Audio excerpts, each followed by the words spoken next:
বাংলাদেশ প্রতিদিনের সম্পাদক নঈম নিজাম আলোচিত বসুন্ধরা গ্রুপের অঙ্গপ্রতিষ্ঠান ইস্ট ওয়েস্ট মিডিয়া গ্রুপের একজন ডিরেক্টর। তিনি একই সাথে নিউজ 24 এবং রেডিও ক্যাপিটালের সিইও। নঈম নিজাম 2013 সালে আওয়ামী লীগের আমলে আওয়ামী লীগেরই এমপি গোলাম মাওলা রনির আটক হওয়া নিয়ে এক স্মৃতিচারণ করে ফেসবুকে স্ট্যাটাস দেন। তিনি তার ফেসবুকে লেখেন, সময়টা 2013 সালের 25শে জুলাই। অফিসে বসে আছি। আওয়ামী লীগের সংসদ সদস্য গোলাম মাওলা রনি আসলেন। তিনি আমার রুমে বসলেন, বললেন, এই সপ্তাহের লেখাটা এখানে বসে লিখব। বাসা অফিস কোথায়ও বসতে পারে না। সালমান রহমানের মালিকানাধীন ইন্ডিপেন্ডেন্ট টেলিভিশনের 2জন সাংবাদিক ও ক্যামেরাম্যান বসে থাকে। আমাকে দেখলে টিভি ক্যামেরা অন করে। বুঝলাম আমাদের কাগজে প্রকাশিত লেখার কারণে তিনি বিব্রতকর অবস্থায় আছেন। বললাম, পাশের রুমে বসে লিখুন, খাবার আনাচ্ছি, একসঙ্গে খাবো। আইন নিয়ে পড়াশোনা করলেও গোলাম মাওলা রনি জীবন শুরু করেছিলেন আমাদের সঙ্গে 91 সালের শুরুতে দৈনিক আজকের কাগজে।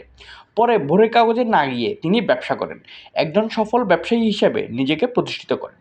2008 সালের নির্বাচনে আওয়ামী লীগ থেকে এমপি হন। স্পষ্টবাদী সাহসী মানুষ, হাসি মুখে কঠিন কথা বলেন এবং লেখেন। তার লেখা ভীষণ জনপ্রিয় ছিল আমাদের কাগজে। যাই হোক, পাশের রুমে বসে তিনি লিখতে শুরু করলেন। হঠাৎ টেলিভিশনে ব্রেকিং নিউজ, 2 সাংবাদিকের দায়ের করা মামলায় এমপি রনির বিরুদ্ধে পরোয়ানা। অবাক হলাম, বিষয়টি তাকে জানালাম। তিনি আইনজীবীর সঙ্গে কথা বললেন আদালতে গিয়ে জামিন নেবেন। তার লেখা শেষ হয়নি, মুহূর্তে এসবিডিবির লোকজন আমার রুম ঘিরে ফেলল। বের হয়ে জানতে চাই আপনারা কারা। জবাবে কেউ বললেন এসবি, কেউ বললেন ডিবি। আমার সহকর্মীরা হইচই করেন, আপনারা এভাবে পত্রিকা অফিসে আসতে পারেন না। তাদের বললাম, আপনারা আমার ফ্লোর থেকে নামুন। তারা বের হয়ে নিচে গেলেন। রনির কাছে আবার গেলাম, বললাম, তারা বের হয়েছে, আপনি চাইলে পিছন দিয়ে বের হয়ে সোজা আদালতে যেতে পারেন। তিনি বললেন, না, ওদের ফেস করব, আমি রাজনীতিবিদ। একসঙ্গে দুপুরের খাবার খেলাম। তিনি অসমাপ্ত লেখা আমার হাতে দিয়ে নিচে নামলেন। তাকে আমাদের অফিসের নিচ থেকে ডিবি পুলিশ আটক করে নিয়ে যায়। সরকারি দলের একজন এমপি কেন আটক হলেন? বাংলাদেশ প্রতিদিনে তিনি একটা লেখা লিখেছিলেন শেয়ার কেলেঙ্কারি নিয়ে। এতে কারো নাম উল্লেখ না করে একজন দরবেশকে ইঙ্গিত করেছেন, যিনি স্বপ্নের ভেতরে শেয়ার লুটের কারণে তার প্রয়াত মেয়ের আত্মার কাছে প্রশ্নবিদ্ধ। ধানমন্ডি 32 নম্বরের বাইরে এই আত্মা তাকে তাড়া করছে। লেখাটি প্রকাশের আগে অনেকবার পড়েছি, কারো নাম নেই, এমন লেখা প্রকাশ করা যায়। তাই করলাম। সালমান সাহেব বিষয়টি সিরিয়াসলি নেন। রনির অফিসের দরজায় বসে থাকা সাংবাদিকদের সঙ্গে তার ঝগড়া হয়।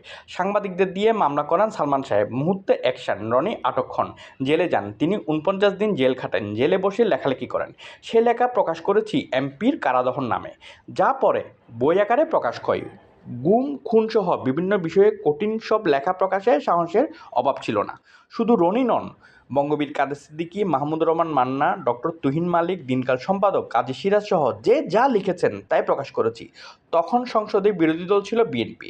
গণতন্ত্রে সংসদে সাহসী বিরোধী দল থাকলে শক্তিশালী থাকে মিডিয়া। অনেক বছর পর ভাবছি, এখন কেউ কি পারবে গোলাম মাওলা রনির সেই সময়ের মতো এমন সাহসী লেখা প্রকাশ করতে? প্রিয় দর্শক, আপনিও কি গোলাম মাওলা রনিকে একজন সাহসী কলামিস্ট বলে মনে করেন? আপনার মূল্যবান মতামত কমেন্টে জানান। বাংলা বুলেটিন চ্যানেলের আজকের ভিডিওটি ভালো লাগলে ভিডিওটি লাইক ও শেয়ার করুন এবং বাংলা বুলেটিন চ্যানেলটি সাবস্ক্রাইব করুন।